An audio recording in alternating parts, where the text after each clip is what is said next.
They called the surviving gunners lucky, but luck had a price. A lifetime of remembering the bodies, the ones they made. This industrial slaughter broke men's minds, far faster than any bayonet charge.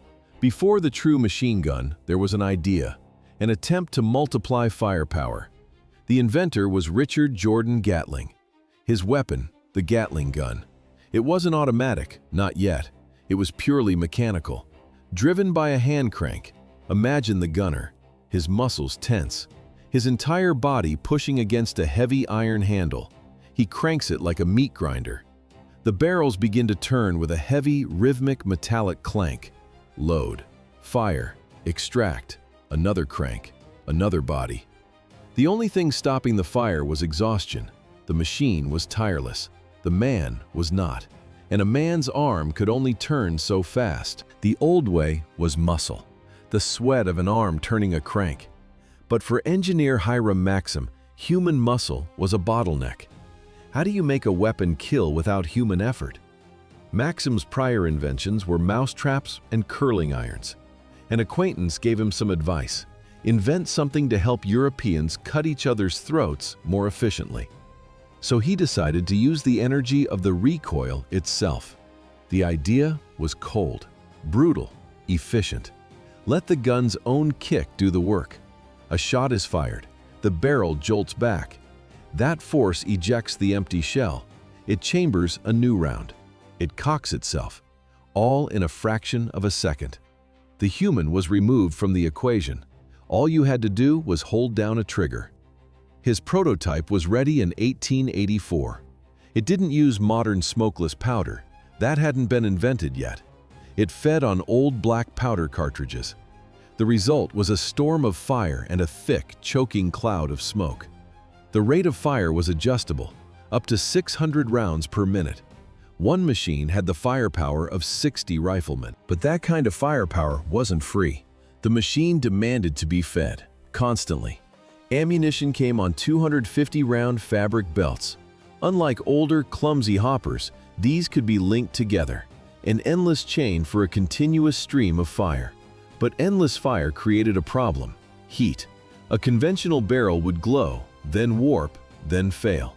Maxim's solution was a brass jacket wrapped around the barrel, filled with 1 gallon of water. During a long burst, the water would absorb the heat. You could hear it, a furious boiling, hissing steam. After about 750 rounds, the water was gone, cooked away. This wasn't a weapon a single man could operate efficiently. It was a system, and it required a crew of 4 to 6 men. One man was the gunner, another fed the belts. The rest were servants to the machine. They hauled ammunition, spare parts, and cans of water. They scrambled to keep the monster fed. The loader swapped the hot belt while another poured water into the hissing jacket. This insatiable machine would get its first taste of blood. Not in Europe, but in South Africa.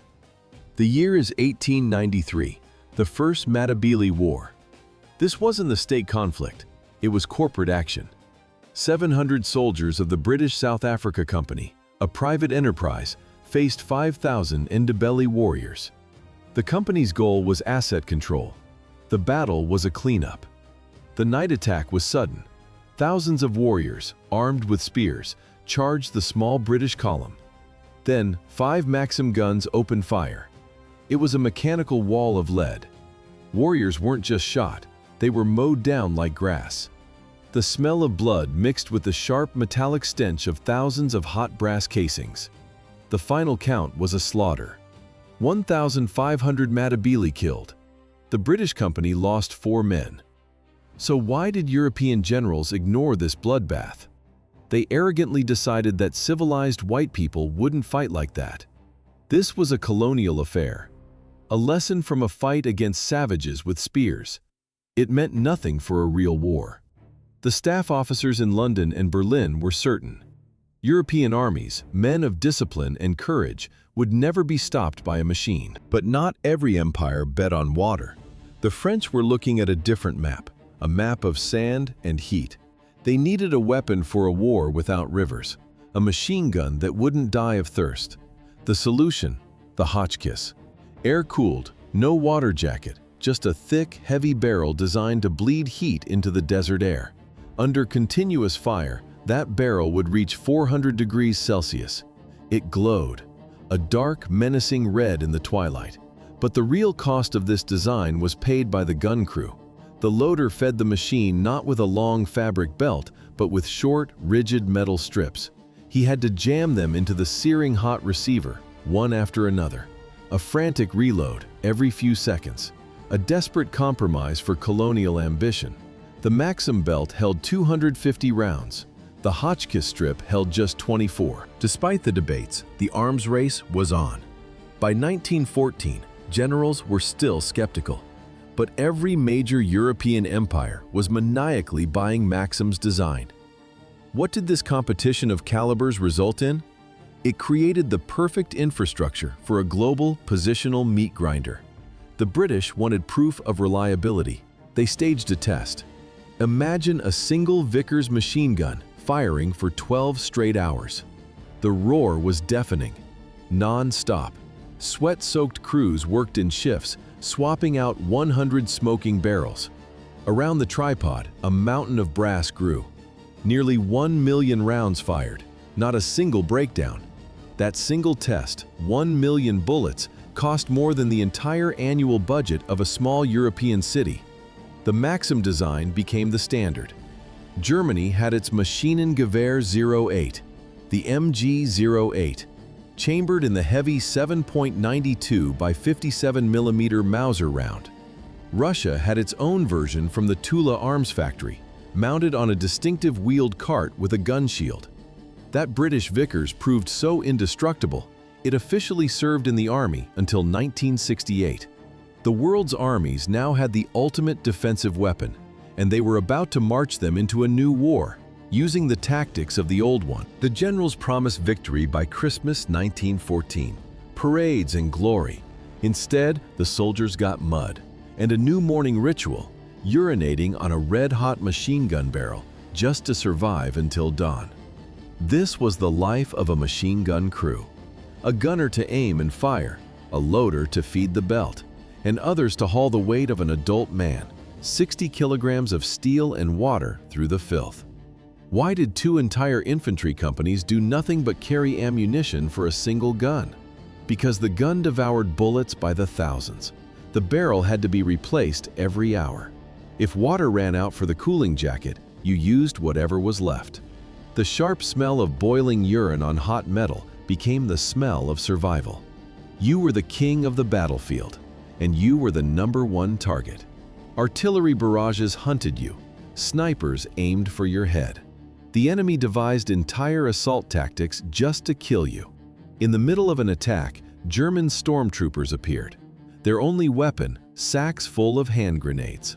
They were specialists, and you were their specialty. Every second your gun was silent, they got closer.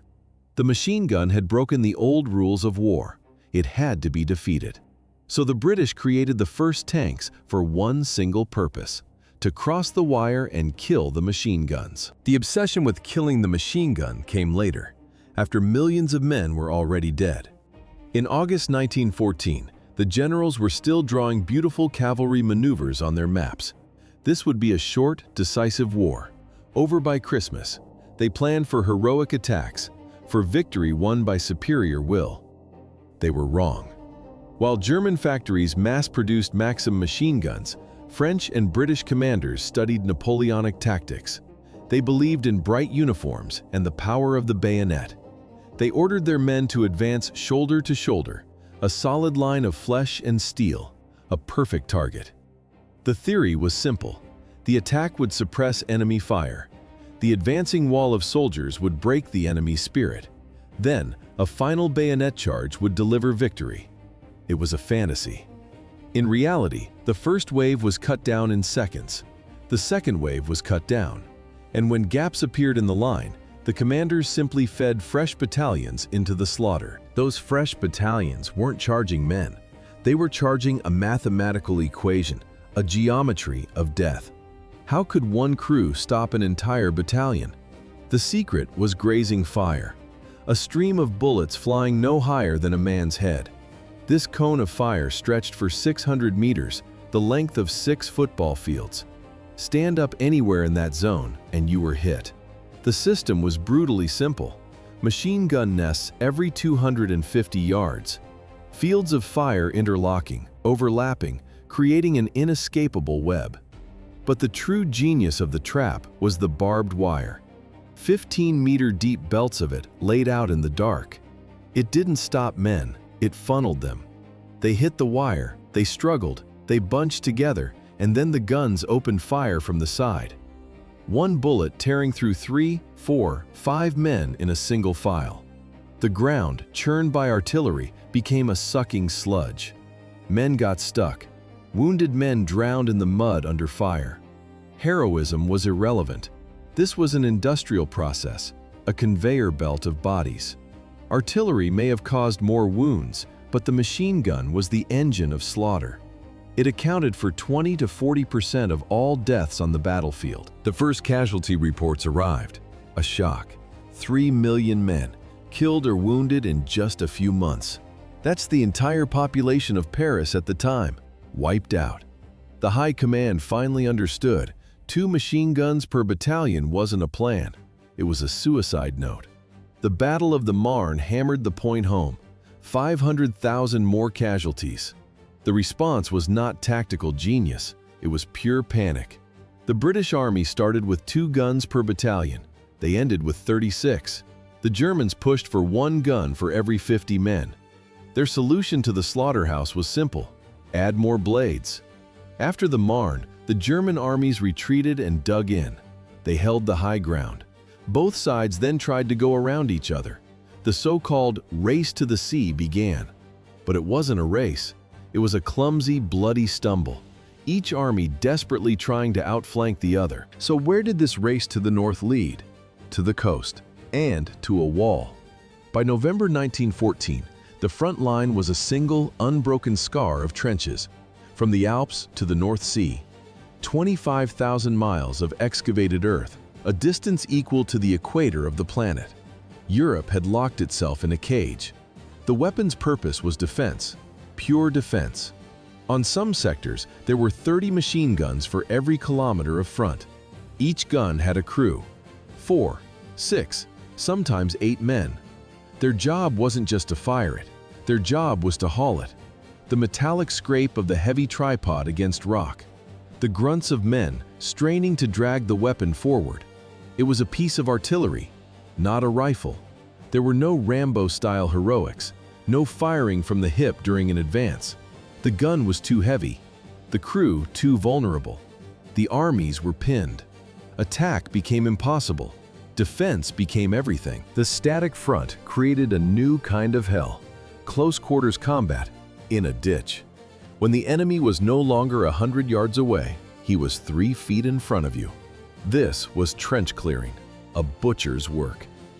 German elite stormtroopers perfected it. A stormtrooper drops into the trench. Boots hit the mud. He brings up the MP-18, the world's first submachine gun. The sound is deafening.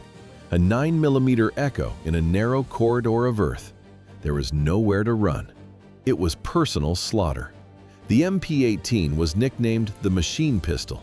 Its strange, snail-like drum magazine held 32 rounds. A design originally created for the artillery version of the Luger pistol. A tool for one job, penetrating deep into enemy lines. Fast, violent. The experience changed everything. Mobile, air-cooled weapons became the new priority. They would define the next war. Weapons built for extreme fire rates, like the German MG-42, and weapons built for pure destruction. The next war would answer with the heavy power of the American M2 Browning 50 caliber. The German stormtroopers owned the trenches. British High Command needed an answer. They had to turn a defensive weapon into an offensive one. How do you make a soldier run into an attack with a machine gun? You take away the heavy water jacket. Germany tried first, their MG-08-15. They added a pistol grip and a rifle stock. It still weighed a crushing 48 pounds, a burden of steel and water. It failed. Germany's answer was a 48-pound anchor. The Allied solution was a 28-pound revolution. It came from an American, Colonel Isaac Newton Lewis. His design was radically different. A wide barrel shroud acted like a radiator, sucking in cold air with every shot. The metal became scorching hot, but the gun kept firing. The U.S. Army initially rejected it, but the British saw its genius. 28 pounds, a 47 or 97 round pan magazine on top. This weapon was truly portable. One man could carry it.